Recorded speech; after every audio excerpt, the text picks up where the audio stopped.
Welcome to a Few TSU Sports Fans podcast, where we talk all things TSU sports and our passion meets the game. From the biggest plays to the hottest debates, we bring you everything TSU sports. Whether you're diehard or just getting in the game, we've got you covered. Let's talk TSU. Go Big Blue.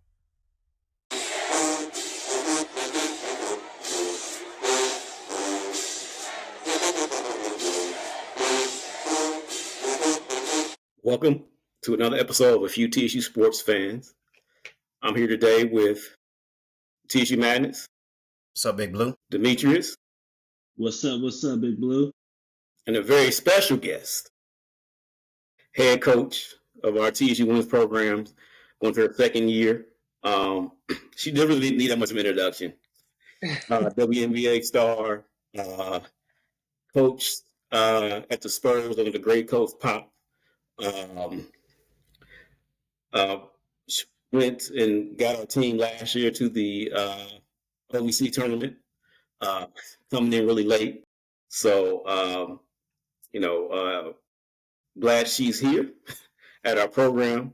And welcome to the show, Coach Dupree. Thank you guys so much for having me. Thank you. Thanks for coming. Of course. We go through the history. I mean, you're top 5 in scoring, WNBA. I can read through the whole thing, and I was like, well, let me go a little short. You might be there all night if you read through that whole thing.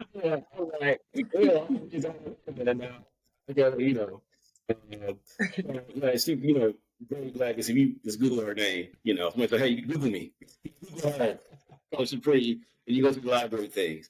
What was your greatest memory from WNBA? Probably the year that I won a championship.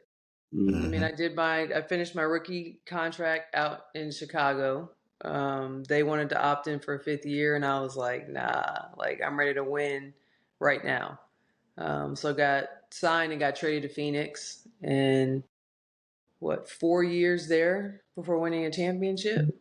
I think we only lost 4 games that year. Might still hold the record.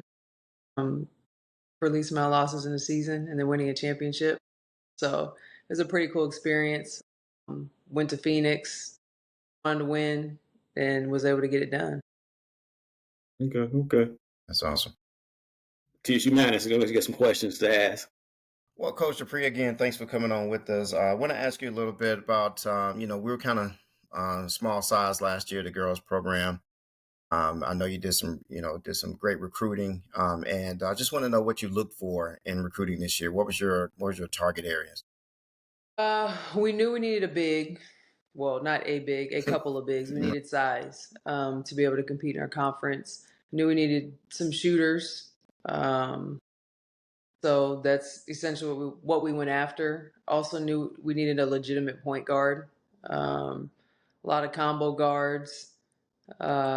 Out there, there's no shortage of guards at any level of basketball. It's pretty hard to find some solid bigs, but I think we were able to check all of those boxes this offseason. Yeah. I mean, to get a player who scored 3,000 points in their high school career, it's hard to come by. And Sanchez she's that player. How do you feel about your guard positions this year? Pretty good. We know Sadie will be great at the 2 for us. Trying to get her to be able to think like a collegiate point guard. She's used to having the ball in her hands all the time, scoring all the time. And so now, yes, we want you to score, but we also need you to facilitate and distribute the basketball. So just trying to work with her from that aspect. Okay. One other question before I pass it over to Demetrius. You had 6 new players, I think, this year. You lost senior Sanaya Parker, 1,000-point scorer. So what is that style of play going to look like this year? I want to get up and down, fast, defend, and then get out and run. So something that we're preaching every day is defense. We are working on some aspect of defense every single day. Players don't always like it. They come up to me and complain dang, do we have to have all defensive days? Yes, we do. Love it. We're not working on offense today. But they need it. A lot of these kids come out of high school and get to this next level, and they don't even know the basic foundational fundamentals of the game. And so with some of these players, like we're starting from the bottom, and it's a lot of time, but at the same time, in the grand scheme of things, it's not a ton of time to get it done. Yeah, that's awesome, Coach. And again, it's a pleasure to be here.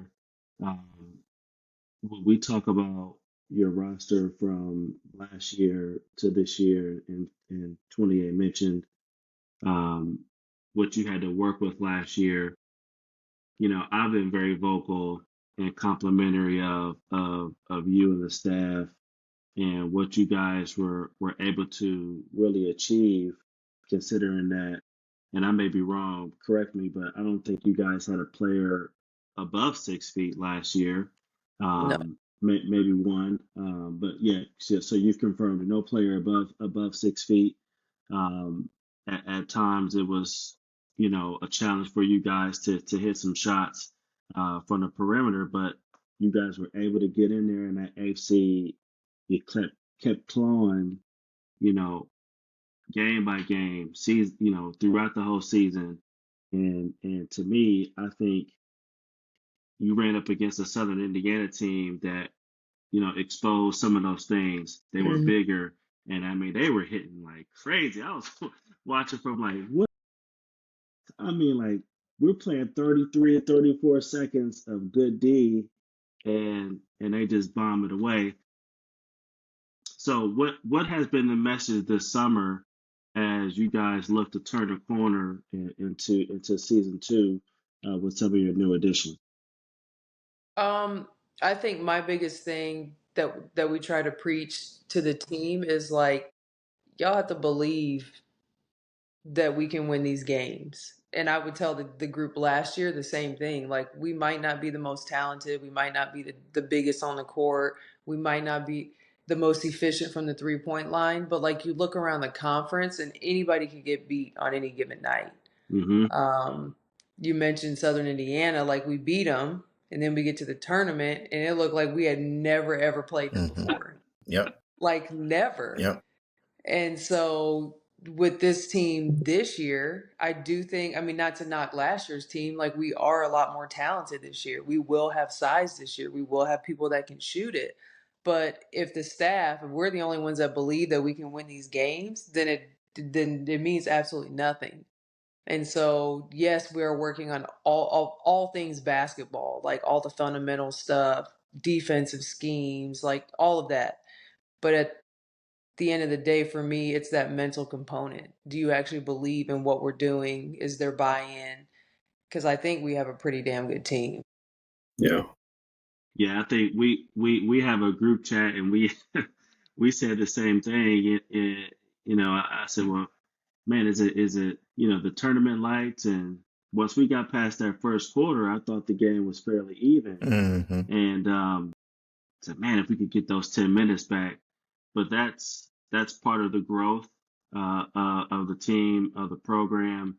But as you step into year two, from a coaching standpoint, you've played under some great coaches. You've Mm-hmm. worked under some great coaches.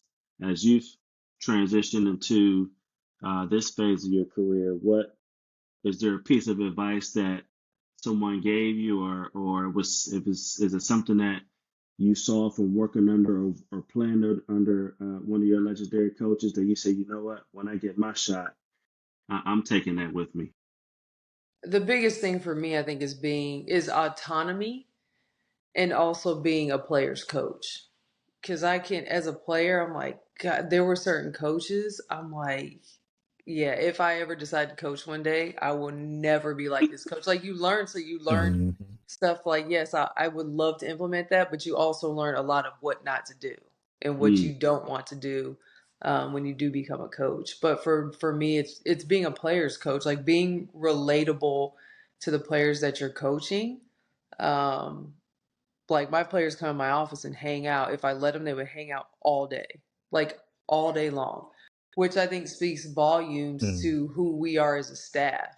Like, to have that connectedness, that open door policy, the lines of communication are open. Like, they want to come in, and they like, sometimes it's just be silly, sometimes it's a little more serious. But I think that's huge because a lot of kids these days, it's really hard to get them to open up and to trust and to be comfortable with the people that are trying to lead them. And so that, if anything, was probably my biggest takeaway from Coach Staley, like being relatable. Like you see her in these silly TikTok videos and all that stuff, and the players eat it up. Like they love it. And I think like, but that's also who she is. Like, yes, I'm here to make sure y'all are good, build trust, um, but also know like at the end of the day, like I'm the boss. Mm-hmm. Like you command respect, not demand it. Um, but we have a good time. Like we know when to have fun, and we also know like okay, it's time to get down to business. And so I think you got to have a good balance of both. But for me, players coach. What's your what's your value? Like if you had a word that you have to have, or that you have to have, and they have to uphold to So I as have a. 3 pillars: Okay, let's do it. Yes, accountability, discipline, communication. love it, love it. Mm. The Those 3 first one you said things. was accountability, right?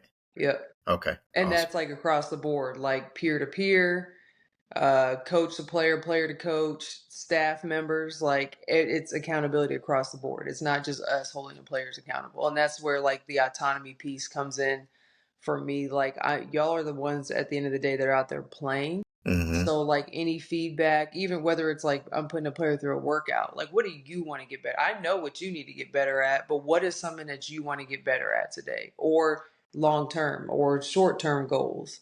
I try to make sure I have those types of communication with all of them. Did you have a highlight from last season? What was your highlight from last season? I think we won 11 games, if I'm not mistaken. What can you take from that? The highlight for me was closing out the season with those 2 wins and Yep. making the tournament Yes. when we Yep. were Yes. picked to finish dead last. Mm-hmm. Yeah. So one thing, I mean, I'm from Dayton, Ohio, mentioned earlier before, and so I did come and watch you guys play University of Dayton. And size is a problem, youth, they're catching up, but going through it and watching the improvement, I told these two, they're the basketball guys, I said, we're going to make a tournament. I can see the improvement. I can't remember exactly what game in the OVC, but I was like, maybe right before, I was like, oh, I can see where they were, University of Dayton, playing Wright State. Wright State also had more size than you guys. University of Dayton had several people that outside you guys, but watching some of the growth of some of the players, the point guard Whitfield, she's backup point guard most of the year. Watching the young gun over here, Kamara. Yeah, Yeah. she's something else. She's She can good. play. Yeah. Yeah. So, and Yeah. and Nia Webb coming in, the grandma of the bunch, I guess. Yeah. Mm-hmm. And January really adds a big bad and a big boost. Once she came, once she came on the team, I was like, okay, this is a different team. You got another scorer. You can Yeah. on her size, you can really get going. And I sort of saw that improvement with that. But yes, we're looking forward to this squad. You mentioned you added a couple of bigs. I know that like Breon Woolridge gave you some problems when she was there, the size, Mhm. So now she's on our team. And the freshman Zoe Young, and you got another big 2 as well on there too as well. So definitely excited, at the size, make sure that everyone improves and everyone's excited. So, and I do watch some of them on Instagram and stuff, and they're very excited to be on there. You have a lively. Yeah. Yes, we got a good group. Like Bree brings a ton of leadership for these younger players. Extremely vocal on the court, but says like all the right stuff and backs it up with the work that she puts in. Zoe is young, but man, I think she's gonna surprise some people. She flew under the radar in high school, and I think she was a steal for us. And then you mentioned Layla, got her from Bethune. Size, I think she can be a solid rebounder / shot blocker for us. Yeah, 6'5", I think it is, right? Yeah. Yeah. Yeah. Yeah. So now I looked on the website, and I think we were at 12. We had 12 on the website. Is that updated? Yes. Okay. A potential 13. So we've got 11 and a walk-on. Potential 12. Should be getting another one coming in this week. Okay. On scholarship. So Awesome. that'll put us at 13. Good. All right. Big question. Coach, she working in the late in the summer. Listen, we are trying. Hey, classes start tomorrow. Yeah. Bring them in. Yeah. Catch up. Meet the team. We're gonna catch you up. Yeah. There you go. So I know some of the we've been talking about is scheduling. You know, we got I know that South Carolina's going to play Morgan State this year, and you know, we're hoping that connection, you know, they can eventually make their way over. Listen, they tried last year. I'm like, nope, I'm not doing it. Y'all not about to kill our confidence and beat us by 70. No. In due time. In due time. I got you. All right. Any updates on scheduling though? That's because I know I forgot to look up, but I know one game was announced, and any other games that you can announce? So the schedule's actually done. We're just waiting on game time. Yeah. So we've got all the times for conference games. Now it's our non-conference schedule that we're trying to get the times for, and then it'll be posted online. Okay. Well, this year is going to be no different than last year. Like, I thought the schedule last year was nicely done. This year we got TCU on that bad boy, MTSU, UT Chattanooga, UT Arlington. Who else we got on there? That's the one that Vanderbilt too, right? Vanderbilt? Yeah. Oh, that's the one. Vanderbilt's Yeah, on that's there. the one. That's the one I saw. Yeah, that was in. Yeah. Okay. So Yeah. it'd be going. UT Chat. They were something else back in the day. I grew up in Chattanooga, so they always had a really good girls basketball team, a really really good team. Yeah. Yeah. It'd be good. Nice little challenge for us. Yeah. Absolutely.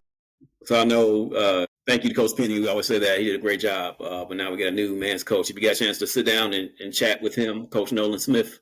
Well, we've golfed. I don't know if you consider that to be chatting. He's a good dude though. He's a good, like, we haven't had like a formal sit down of like where we're just chatting it up, but we've had a couple conversations. Like I said, went golfing. Just seeing how he's adjusting and all that stuff. Since I know it was a quick turnaround for him as well, but he's a good dude. Since I forgot to ask my question in the beginning, I was to ask you how your summer was. So we know that you played golf with Coach Nolan Smith. So what else was your summer? So that's a good segue. Thanks for reminding me. My summer was good. It was busy. A lot of recruiting. That started in April, I think. June was probably the only month that we didn't have anything. But yeah, busy trying to hit all these tournaments and build relationships with these programs here in Tennessee. I don't know that the previous staff, I could be wrong. I'm not sure that those relationships were necessarily there. So, you know, we're just trying to get our face out there and get in front of like these high school programs, AAU programs, because we're trying to keep some of these kids here in state. Keep them home. There's a lot of talent here. Yeah, that's true. Got to put a fence around the volunteer state. That's for sure. So yeah, going back to AAU and high school, I don't know this. How do you assess a player? You know, on a high school team, AAU team. How does So for me, the Tennessee AAU programs, like, those are a must watch regardless of who's on those teams for us. Because again, relationship building. Also looking at our roster, who we're losing after this season, like this season that's about to come up, who's graduating. And then, so what positions do we need to fill there? And then obviously you kind of start working backward. Like, okay, we've got a ton of sophomores. Who do we need to replace 2-3 years from now to fill those spots? And so the biggest thing for me, like, if you can score, great. Like, everybody can pick out a kid that can score the basketball, but what's the other stuff that they do? Are they making an attempt to defend? What's their body language like? How they communicate with their teammates and their coaches? Do they communicate at all?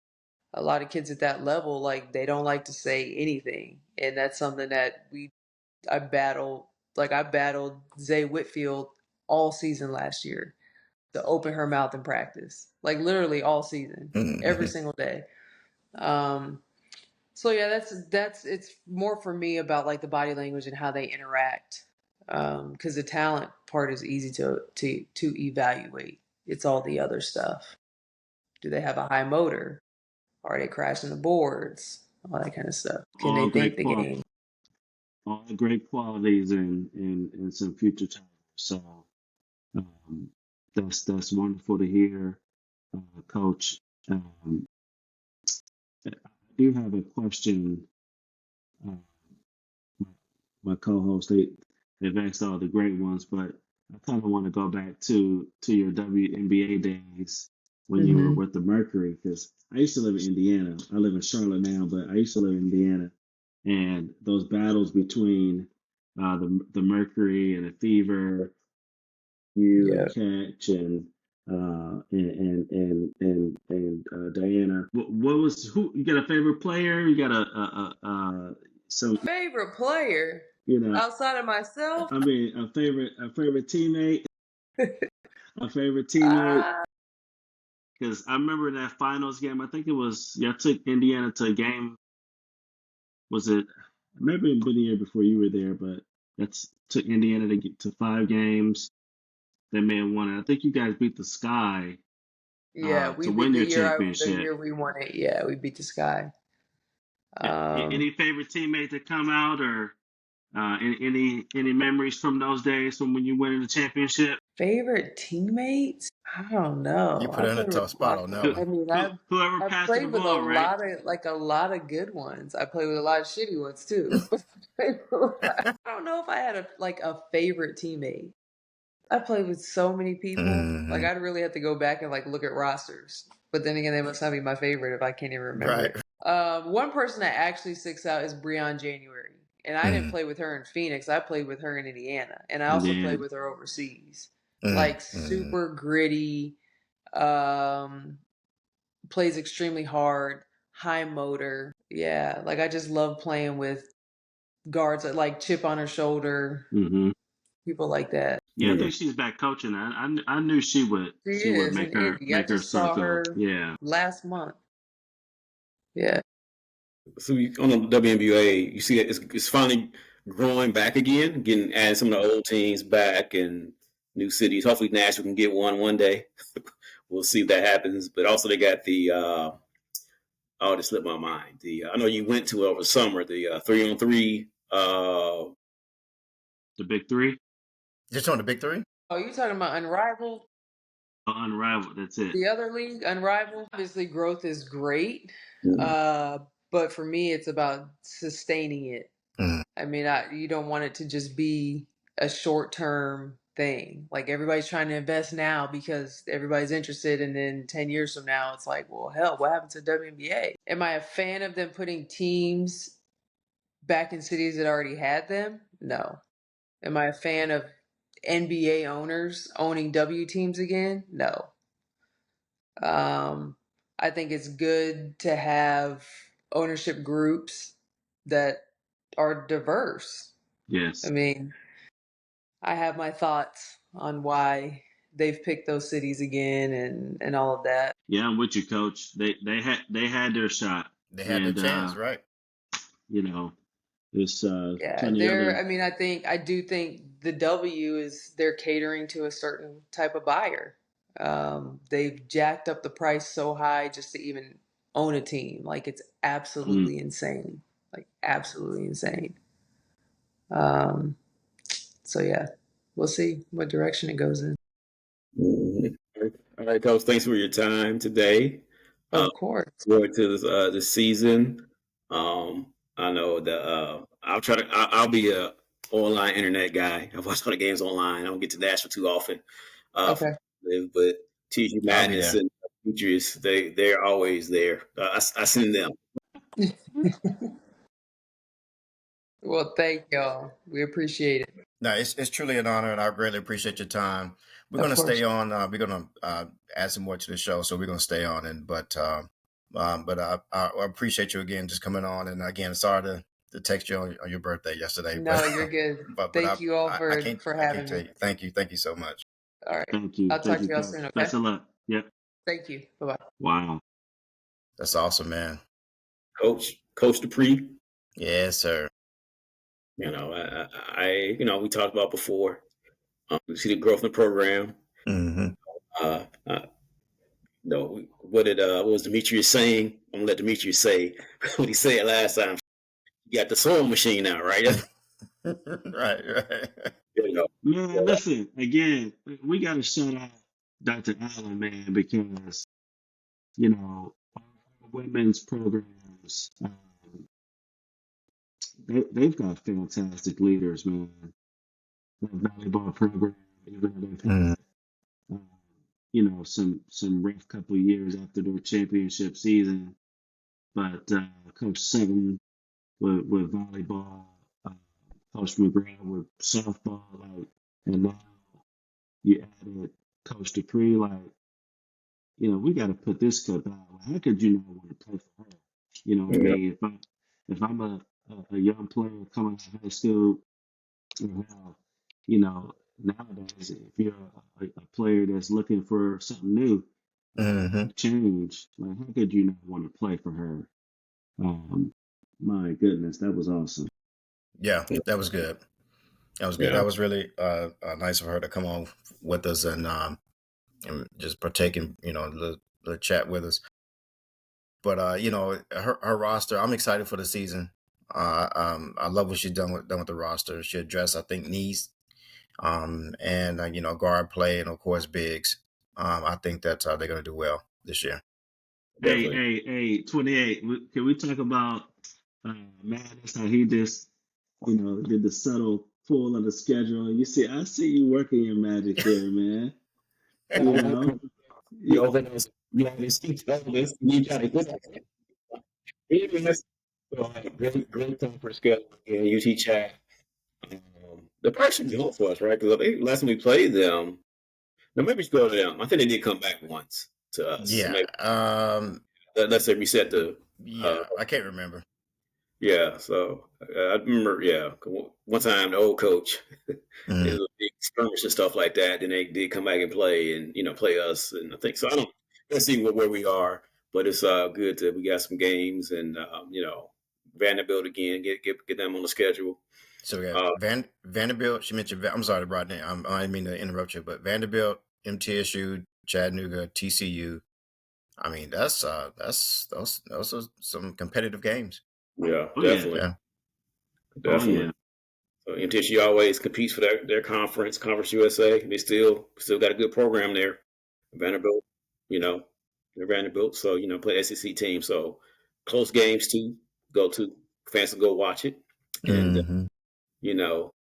That's very important for us. Yeah, definitely get some more fans in there. Hopefully, they can sit down with Coach Smith and Dr. Allen and really get good ideas on how to promote them, because it should be very, very exciting times in the Gentry. Very exciting times in the Gentry. Looking forward to it. So yeah. But John Merritt is coming up. I got my John shirt Merritt up. Classic, baby. Coming up. We've brief about football. We took it more in detail with football because we're still waiting on the final roster. But I'm assuming that there'll probably be at least 5 to 8 more names that we don't know about. Probably practicing. But we remember Devin Starling's back. He was there 2 years ago. Welcome back to the program. And then, so we're interested to see all the transfers, who's starting quarterback, what style of play we're going to implement. Defense, Greg was going to blitz every day. Blitz, you see, he's blitzing right now. So, he's going to come to blitz. We're so aggressive. That's his thing. They're going to see what kind of offense they put in. But I'm very excited about the future of the program. And seeing young guys, got a lot of young guys. So we got to see what happens. Yeah. If you in town, go to practice. They have some open practices here and there. People have been the Uproar show. That's the football guys, the boys. So they got Reno, Bather play. I think they played around something. Fleming played in 98, 99 times. So of them, and they also can connect with the guys. So make sure you watch the Uproar show about some, they interviewed Harris, interviewed James Wade, Barlow. So they have very close connection. See more one-on-one kind of stuff. It was me drawing stuff. I'm bringing back my diagram soon. We're gonna wait on. We're gonna wait on that. But my diagrams with the roster set. But some other big news. We had we got a president, President Tucker. Interim for a while, and there wasn't that stuff about the actual meeting, right? But I think everybody wanted him to be president. He's done a good job so far, and So, what are your thoughts about that? I'm gonna go to Demetrius now, since it's the other way. What are your thoughts about naming Tucker president? I was in agreement with it, was supportive of it. I think in his 9 months as interim, I thought he brought some stability to the university, and I think that he's shown that he can work with Capitol Hill, and I think that's important. I just didn't like the process of how it was done, but again, that's neither here nor there. I'm excited for what he's going to do now, or I look forward to seeing what he's going to do. Now he's got the tag taken off, and it's his show to run. So looking forward to seeing what's next for Big Blue. So yeah, I'm happy. I'm happy with it. Yeah, for me, it only makes sense. I didn't see the board meeting. I heard that it wasn't well done. That's just lack of better words. But I'm glad I didn't watch it, or else I'll have something negative to say. But I don't have anything negative to say. I'm happy with the result. I think that Tucker should be named president. I mean, like you said, he has a pulse of what's needed at the university. He has a good relationship and rapport with Capitol Hill, and it's I think, again, like you said, Demetrius, he's bringing stability. It's what we needed, and I think, again, he understands what TSU needs, and he knows how to get it done. And if he doesn't know how to get it done, he has the resources. Yeah, definitely. And that's what I'm excited about too. Like the process. I heard enough about the meeting, and probably the first time we've seen our board trustees sort of sweat a little bit, and not have everything, because most of their stuff was very, very professional, very boom, boom, boom, boom, boom. And this one was like, well, wait a minute. How can we do this? Why are we doing this? Is this actual, so really more so about the process itself on how. Because everyone's saying, like, I don't disagree that he shouldn't be president, but how are we doing our rules of order and stuff like that. So that's sort of the main thing that came out of that. Hopefully they can heal amongst themselves and figure it out. And I'm sure they will. They know each other. But, that was probably the first time we've seen, them cause a little bit of sweat there. So. Yeah. I mean, it's the job. I mean, the job, it's not, I'm talking about being on the board as a trustee. It's a thankless job. It's a hard job. And quite honestly, I was okay with the back and forth in the meeting. It shows that not everybody was on the same page, but they're able to work through it. Right. And compromise happens, disagreements happen, but everybody wants the same thing for Tennessee State. It's just you may want it differently than the other person. So, that's when you have public meetings like that, you just got to be prepared. Or let me just say this, the audience, when you watch a public meeting like that, you just got to be prepared for whatever you get. Yeah. And that's what we got. Yeah, definitely. So congrats to President Tucker. Look forward to seeing what's out there. and seeing how he can improve upon bringing more revenue in. And that sort of brings up Hey, tailgating. hold on. Hey, President, President Tucker, maybe one day you can peek over one of our shoulders and Tennessee State is back. Can we get you on the show? Can we get you Yeah, on the Tucker. show? Yes, sir. This, Yep. Yeah. vice versa. Vice versa. That makes sense. Different online platforms. Mm. And, we're going to stop tailgating when the game kicks off, essentially. So you got that morning, 9 or 8 or 9 or so o'clock, can't remember the exact time, until kickoff.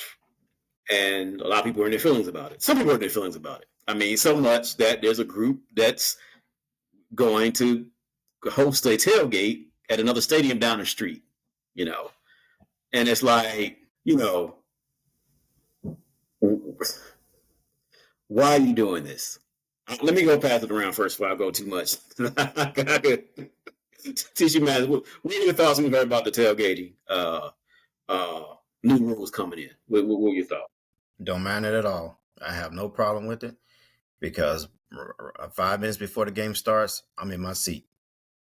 I like to see the kickoff, and I like to see the end. So, Demetrius and I had the opportunity. We keep coming back to this a little bit. You hear us talk about North Dakota quite a bit, but we were up there, man. And let me tell you something, man. When people folding their chairs and open up their trunks and putting their stuff in their trunks, man, right before kickoff, man, they will close the shop. Now, true, yeah. Did some people remain outside? I'm pretty sure, absolutely, because some folks have some big tents out there. You can, they couldn't break those down in fast enough, but those people went into the game, and I don't have a problem. I don't have a problem tailgating. If you want to tailgate outside, that's your thing, But I like to go into the game, so this doesn't bother me. Now I'm in several group chats, and I know people don't like it. They tripping on it because here's what I say about it. Here's what I say about the tailgating at TSU. We give away a free party every year, and that's the tailgate. And you ask people, did you go to homecoming? They're gonna say yes. They went to the tailgate. Okay, but what money did you spend at the school, right? What contribution did you make? The reason why we have tailgating parties is because of football. We don't have tailgating parties for basketball or for soccer. I'm just naming off sports. But what contribution are you making? Think about it. If you go to the tailgate and that's all you go, you never go into the game. What contribution financially are you making to the university? Do you go to the bookstore, purchase something from the university? I mean, because some people go to College Crib and purchase something from College Crib, so you're not really buying anything. You're not really giving back to the university. So my thing is, I want people to go into the game because think about your entire weekend. You get a rental car. You may have purchase a flight. You get your hotel, and you go to a couple of parties. But what monies are going towards the university? Have you really purchased anything to go to the university? And I like this. I'm hoping that we're not giving away a free party anymore. People purchasing the ticket, they're going to the game. I have no problem with it. I love it. I know people hate it. I love it. Yeah, I think I've said this to you guys. I don't want to be hypocritical. 15 years ago, I was that young alumni at those tailgates. But for me, I was the guy with my beverage, but in my hand, I'm looking at, well, what's the score? You know what I mean? Or hey, did we win? Did we win? Like, well, you can find out if we won. You know what I mean? So I just try to educate the younger, well, not even the younger generation, but even some of my peers where there's nothing wrong with supporting your athletics. Athletics is a part of Tennessee State University. And I know we're talking about tailgating, but what frustrates me is we act like we can't have, or we act like as an alum of any HBCU to that regard, your priority can't be athletics. Like is that your passion? Some people's passion is, well, I want to raise money for scholarships, or I want to, I want to pump money into the foundation, or I want to do this. I, I'm very vocal on that. My passion is athletic. I want to see our teams win. Mm-hmm. I want to see them all win, right? And if I mean, you can ask my kids. I grew up in Columbus, Ohio. Got a master's degree from a Big Ten university. I know more players on Tennessee State's roster than both of those two schools combined. Because Saturdays, I'm watching us. I'm rooting us on. So it's educating our fellow Tigers and getting them in the Tiger spirit of supporting athletics. And that's where I am. The tailgate, I know that's a big issue. That's a big topic. And there's one at the baseball, wherever it is. People are gonna do that. Come in the game. Come in the game. The game is fun. We're back. We defending champs. Got a good chance to repeat. And we keep talking about the glory days, but madness 28. Like, damn, at that Howard. Like, people talk about, okay, Howard takeover. Right? I ain't talking about the takeover. I'm talking about the host hotel energy. Like, the energy of seeing other Tigers in blue cheering for the football team. Like, that energy, I haven't felt that energy in a very, very long time. And it was awesome. So I'm hoping some of that same energy can come back this coming season. Yeah. Like I'm doing pretty good with not arguing with people anymore online. But I did say the university has a right to make revenue at every point of sale. Yeah. They have a right to adjust the tailgating rules. They have a right to adjust the tuition rules. They have a right to adjust the scholarship rules. So it's like, I don't like, that's why I get frustrated about people saying, oh, well, you shouldn't do this because I do this. It's like, well, that's fine. You can do that.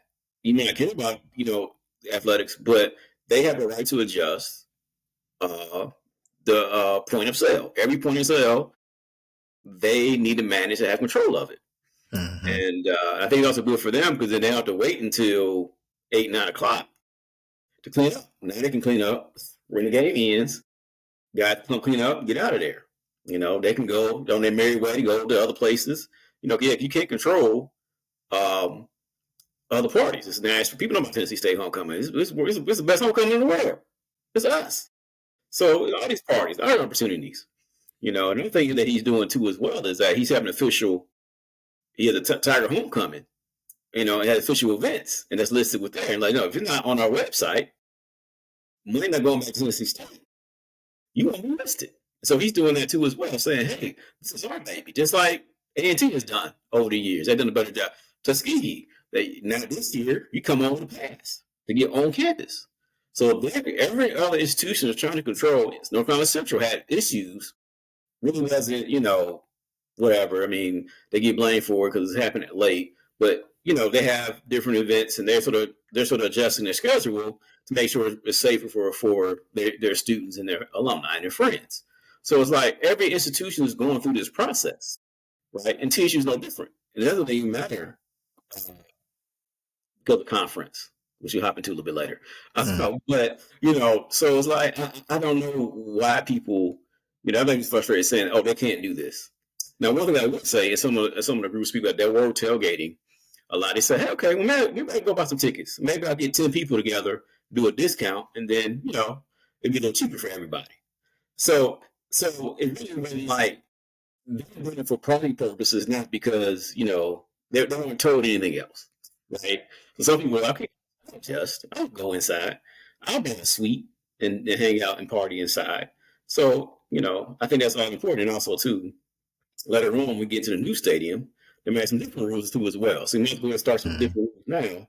Get people adjusted. So when we get to the new stadium, that can be something we can sort of talk about and get adjusted to. But, like I said before, I knew people who said, it's my line, not affiliated with Tennessee State University, no affiliation. It's TSU homecoming. I want to host a tailgate party. And it's like, you gonna do that UT? Like, that's something like sort of like odd that you would try to say, I'm gonna go buy a spot if they did buy a spot, whatever, and do something like that, So it's like we want those people, the friends, alumni, inside the stadium. Bring your fraternity brothers, sisters, sorority sisters, bring them inside the stadium. They have fun inside the stadium. So Can I make a challenge? I just want to challenge, and all TSU alum is, look, if you don't go into the game, right? If you don't purchase a ticket to go into the game, be deliberate. Please be deliberate, and I'll challenge you to be deliberate and go to the gala, right? Give money back. Go into the purchase a ticket, or not a ticket, but a plate, right, to go into the gala, and that money will go back to the university. Go into the bookstore, purchase something, so that money goes back to the university. Just be deliberate about somehow you're going back and you're giving back to the university financially. I make a challenge every time is to give back in some way, whether it be a purchase from the bookstore, and this is at any game.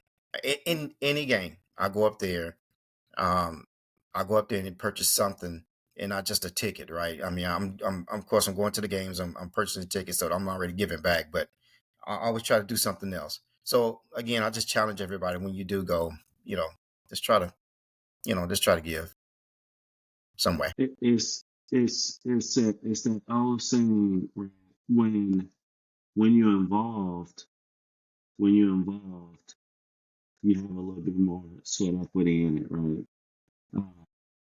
So it's like a friend of mine here in Charlotte. We were talking about church membership, and he said, "Man, Demetrius, to be honest, I get more out of my church because I'm involved, right?" It's simple. It's simple. That's a simple statement, but it's so powerful.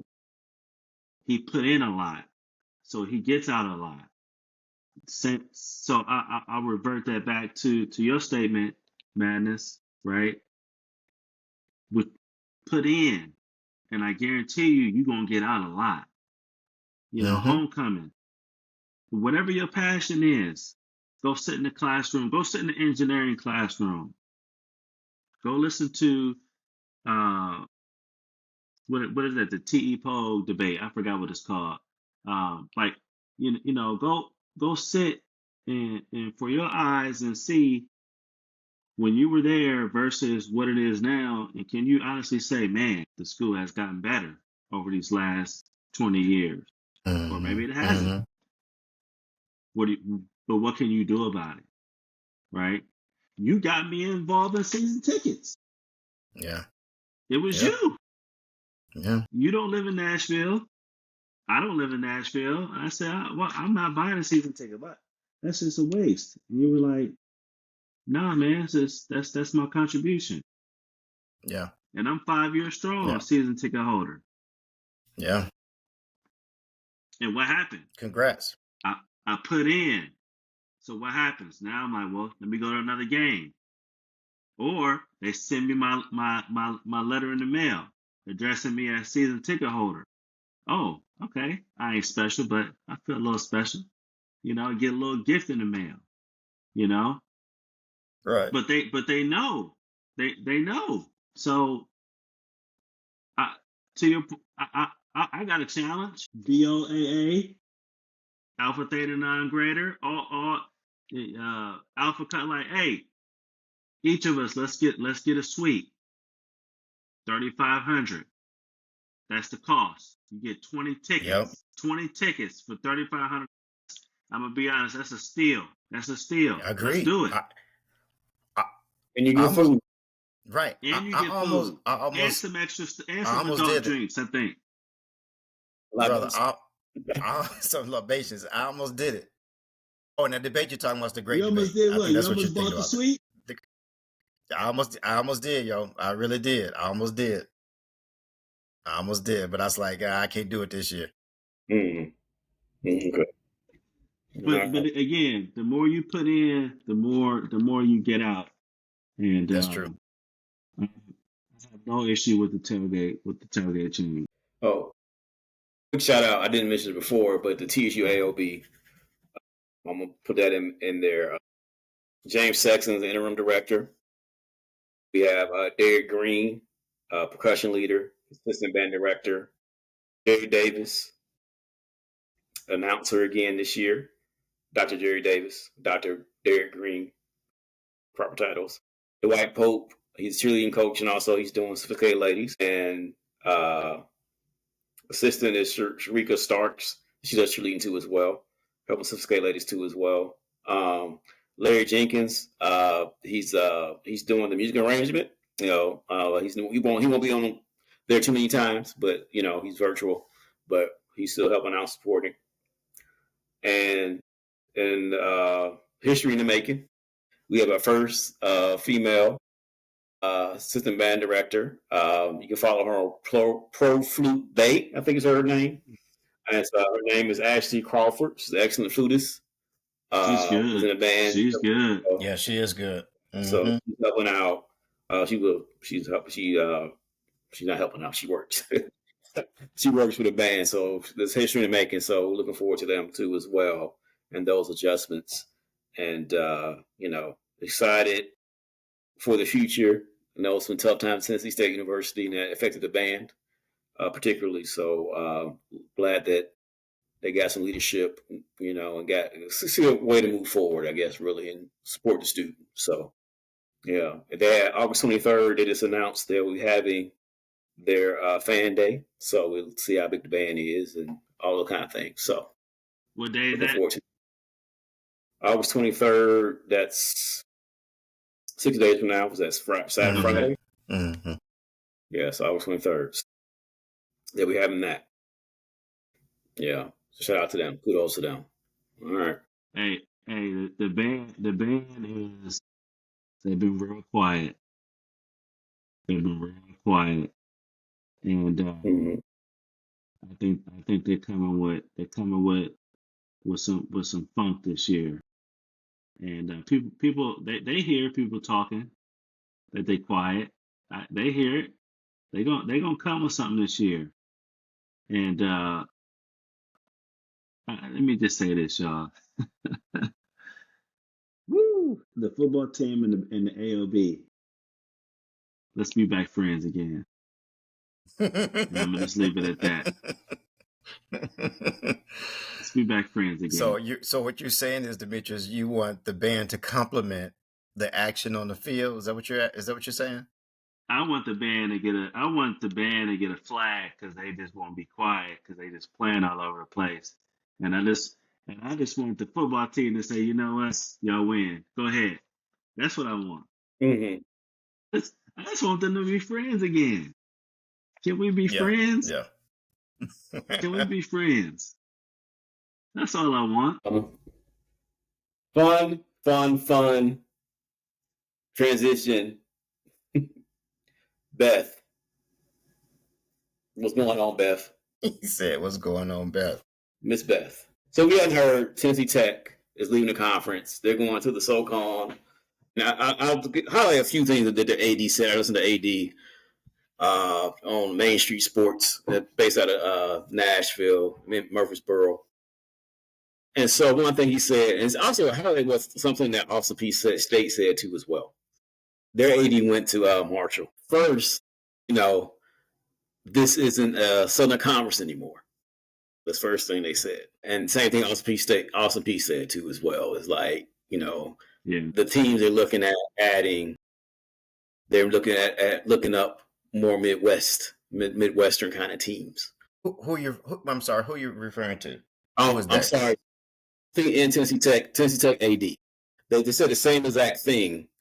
Austin Peay left because they felt like the teams they were looking at, overseas looking at, were not to the South. They were to the Midwest. Gotcha. So okay. AD sort of, granted, AD, he's new. He said, he had nothing to do with it. He's like, honest, like, this is not long before he even took the job 2 months ago. But, he was like, we want to be in the Southern Conference. That's something that they sort of said. Secondly, looking at UT Chat and East Tennessee State and the SoCon as potential rivals. Similar kind of school, similar kind of fan base, but looking to make sure those two schools can be something that they can look at. So we heard Eddie George say not so nice things about OVC, and then Beth had to have a meeting with Eddie George. If you remember those a couple years ago, to get him to calm down. But the question is really, I mean, we will have we have 9 teams now to Big South OVC. Now we're down to 8. Where do you see TCU Madness? What's the strategy right now going forward? I guess. What are you thinking about? So I was having a discussion online today with a guy, and he was saying, I think that Dr. Allen said, he had a 5-year program. I mean, he had a 5-year expectation for us to be FBS. We're not going to meet that 5-year expectation.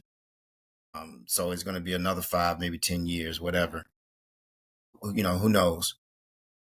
And so if that's the goal, great. That's fine. I have no problem with that. My only problem is the OVC is still going to be the OVC in another 5 years or another 10 years, however long it takes us to get there. If that's what we're trying to do.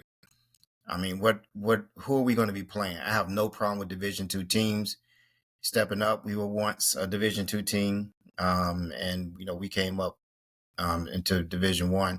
So I have no issue with Division II teams stepping up and joining OVC or whatever conference.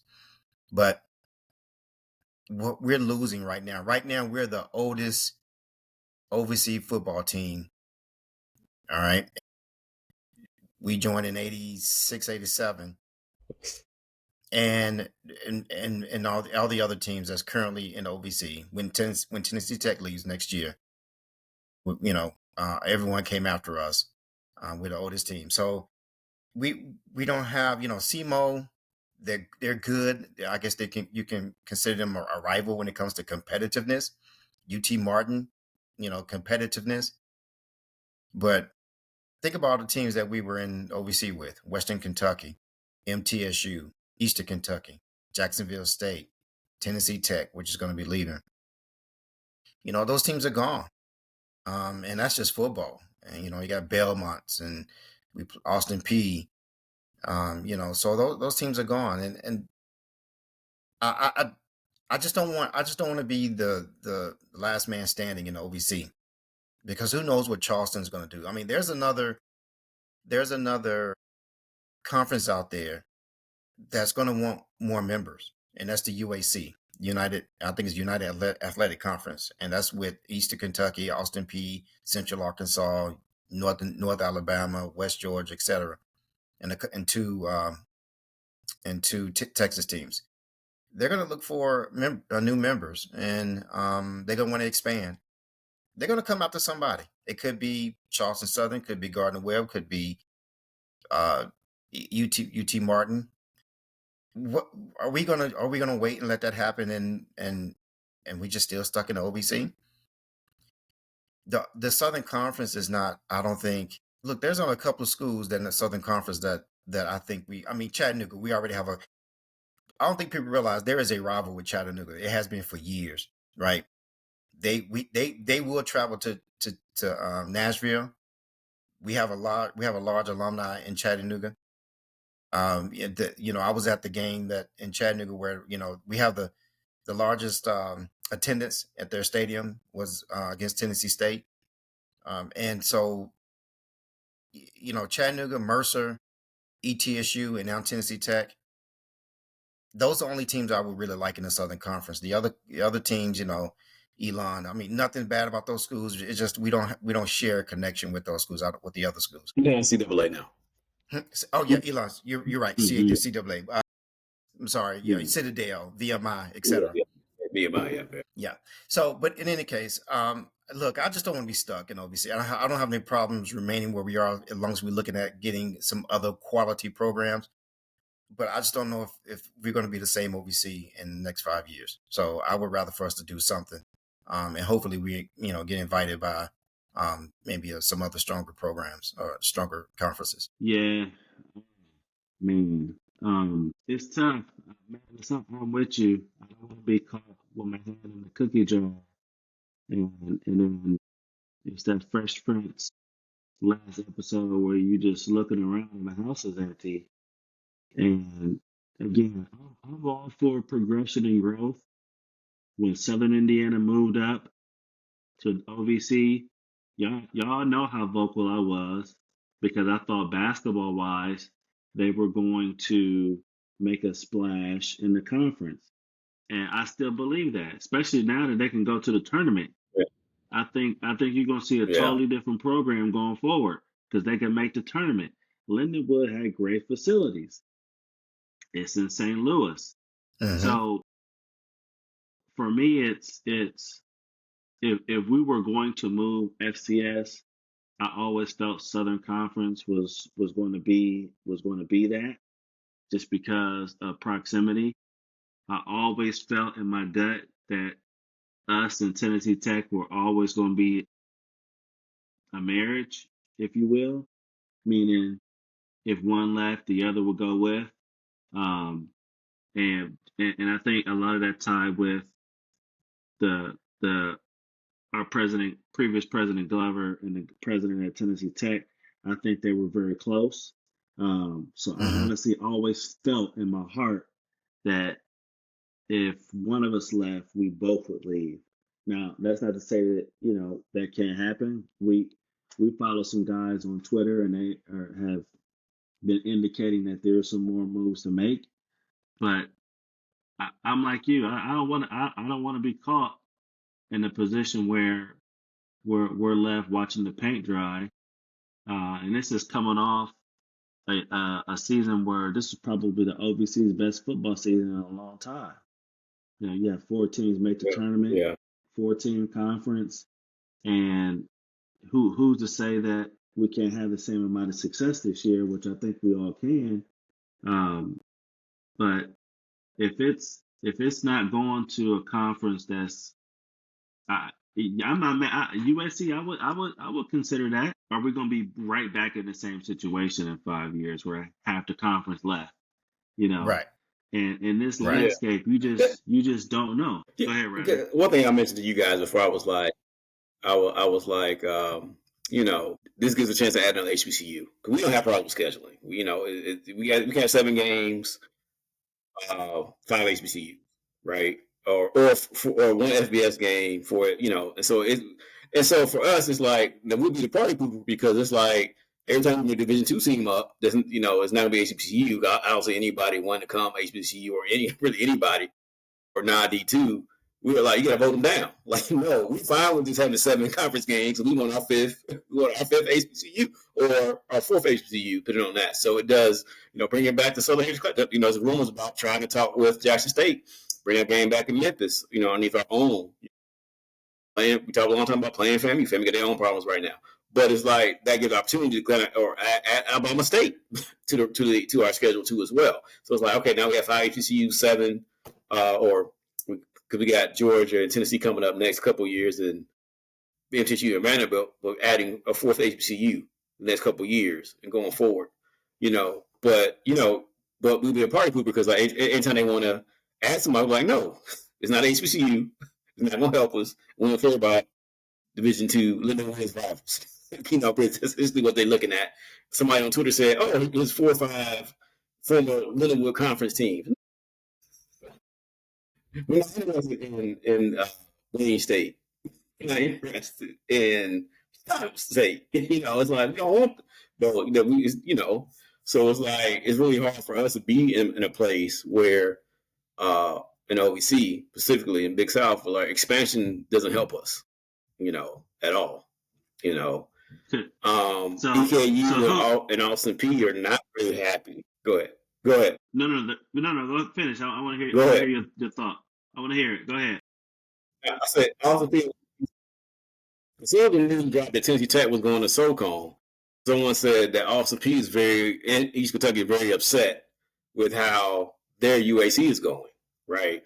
In terms of Texas over here, Utah teams left, and they were sort of one to go all FBS. Had the same dream to other conference, and it's like that's obviously not going to happen. So you got Central Arkansas, West Georgia moved up. So it was West Georgia, yeah. Northern Alabama, Austin P, and East EKU versus the Texas 2 or 3 Texas schools they got over there, whatever. Like we're not happy about this, in a long term. So either they're going to add people, like you said, or they're going to want to leave too as well. And I don't see them come back to OVC. I don't think that people don't forget. Just like you said, FAMU, Bethune, A&T, more specifically A&T and Hampton, they're not going back to that comp. They're not going back. So the same situation they left, because people are just too stubborn, unless it's a massive shift, unless, Miss Beth is gone, right? So there'd be some major concessions for them to bring back OVC, be some major concessions, change the name of the conference, adjusting the president. I mean, it'd be a lot to do to get them back in the fold. So, I don't know who's interested in expanding, what conference. SoCon now has an odd number. They probably want 12. There's rumors that, people waiting to see what the MAC does. Because it said that they're supposed to be on a thin line. Each school has a place to go if someone decides to break off, right? And SoCon, they'll take 2. They'll take South Carolina State and North Carolina Central. And, so all that stuff, it's all rumors, so I can't, but it's out there. People have somewhere to go. So, but OVC is going to be aggressive, and they got to hear what Austin P. and East Kentucky about the same kind of thought. Tennessee Tech said, "You're trying to add teams, not in the South. Figure it out." I know, and that may mean changing the name. I don't know how you switch over Ohio to, but Mid-South. I don't know, but you got to change the name, the trajectory, because Let me ask you this: if Charleston Southern and Gardner Webb joined, and they're no longer an association, and they actually join, would that be okay with you guys? With 7 teams, yeah, because then we have 4 HBCUs and 1 FBS team. I think that appeases, but you probably need more than that. You need more. Yeah, I mean, you can't. Let me ask you this 8 teams. That's not enough. So Madness, Charleston Southern coming up 26, grabbing Gardner Webb. Does Beth make the call to Orangeburg, South Carolina? I don't see why not. Those calls should have been. She should have made those calls a long time ago. Right. I mean, at this point, you have to go after those schools that are rumored to be unhappy. Yeah. And if it's look, I don't want to see the MEAC fold. I don't. I want MEAC to stay a conference, a strong conference. Matter of fact, I want it to grow. But I'd be lying to you if I say I wouldn't love to see us in the same conference with South Carolina State, and then go to the CAA and grab North Carolina's A&T. I would love to see that in the OVC. And man, that's just I I think she needs to make calls to into any of those universities that where there's a question mark, whether it be the UAC, CAA, and MEAC. Yeah. And I know Because you people talk can't about stand travel. that, right? And you can't do Yeah, this. I know we talk about travel, right? But I think, and Matt, sorry to cut you off. We talk about travel, but again, what I've always felt was to our advantage and disadvantage is if you were to go after South Carolina State, you got a major airport in Columbia, South Carolina. You can get to. You can get into that airport, right? Drive 30 minutes, you're on campus. If you were to go get a Central, you could fly right into Durham, right? RDU. That's a major airport, opposed to trying to get to Macomb, Illinois, which that's a flight plus another hour and a half drive, right? Or if you're trying to get to Gardner Webb, you got to fly into Charlotte and drive another hour and 15, 20 minutes. So, I think, and I'm not a logistics guy, so don't, we're just potting, right? But I would think those schools in that triangle area, if you try to go get a South Carolina State, you could use that leverage of two similar sized cities that you could be able to get to from a logistics standpoint rather easier than if you were to go into a small town with really no functioning airport. Mm-hmm. Yeah, I agree. It's not like, some of the Big Ten schools, they don't have that kind either, but Penn State has its own, right? You fly right into Penn State. You know what I'm saying? Like, we got this. So it's like, we small, so we playing against, they're not going to have that kind of leverage. They have their own airport to fly right into it. So, Penn and we State don't have get their time to own wait on them to get problems. that big. We just don't, we can't. Yeah. Yes, I don't know. I Them mean, jokers complaining about flying to LA, talking about they got to go to Hershey, Pennsylvania to fly to LA for a football game. Like, what's your bank account looking like? Stop. I don't know. I mean, because I was thinking about it, like I said, come on, I did tell you guys, adding an HBCU, that's appealing. But I was like, they can't expand with these Division two teams. We can't keep adding these. Taking away our games and stuff like that, So, and also know you can go 12 now. So FCS is now 12. I didn't make that clear before. So no more 11 game season. We have 12 games. And so we can add another HBCU or another rival that's interesting to us, or FBS team too, like we're doing, Georgia, Tennessee, TSU, and Vanderbilt. But yeah, we can't add on teams that aren't going to be of any interest. Who's this team? Who are they? We can't do that again. We can't do that. We did it with Lindenwood. We did it with, other programs. And you just can't keep trying to explain who these teams are over and over again, But it'd be interesting to see what Dr. Allen comes with, what President Tucker comes with, and figure out where do we go from here. Because we're sort of in a tight situation.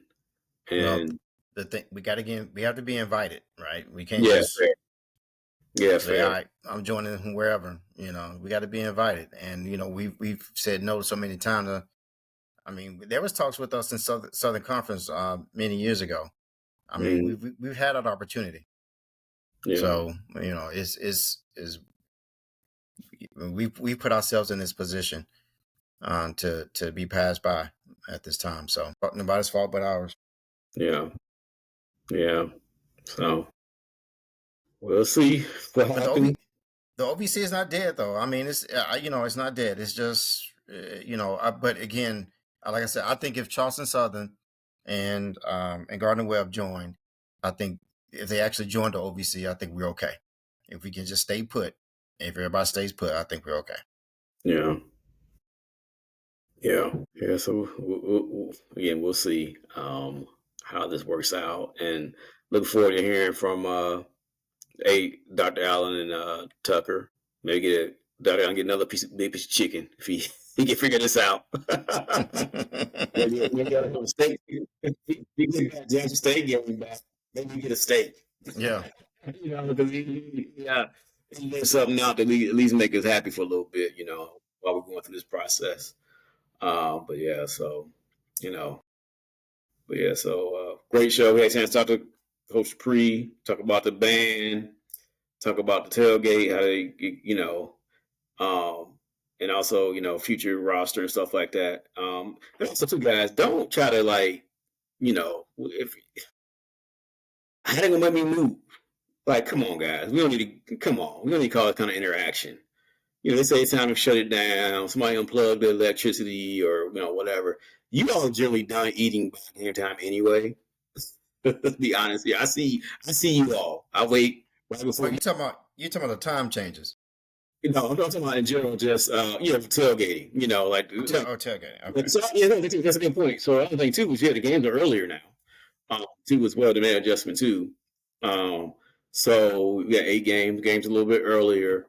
So it's like, come on, guys, don't try to go out there and do a protest, and try to stay late and plug your music, the DJ back in, or something like that. Like, come on, let's not do that, guys. There's no point in you trying to prove a point, make me move. It's like, come on, if the school say shut down, they got security there. Don't cause that. Come on, especially this climate we're in now. Don't do that. Let's not create that kind of environment, where we gotta, that's not the TSU way. That's not think, work, and serving. Trying to cause things. Y'all can go party somewhere else. Y'all want to go party? Walk across that bridge, go downtown to Broadway. Enough opportunities. Y'all go walk down to that little stadium in the baseball field and go watch play. I don't want that. Whatever they're doing there. That's weird. Go be weird at the baseball stadium, okay? Go be weird. I think that's weird. Sorry. But somebody got tailgate Right. at a baseball. Right. Who's playing? Oh, nobody. It's just down the street. That's weird. And again, that's not a tailgate. That's a party. That's a party. Man, if he need to put a wig on during homecoming, because they're going to be coming there. But go ahead. Yeah, nobody stand around Rodney. Just keep walking past that brother. I'm on TV pillow. I posted on Instagram. I need to take the stuff and put it on my head. Walk around with TSU hat, tiger face on, and just put me on who I am, I guess. No, but you're speaking facts though, because again, that's not a tailgate. It's a party. It's cool. Yeah, good party. Hey, all right. On that note, go Big Blue. Go Big Blue. All right.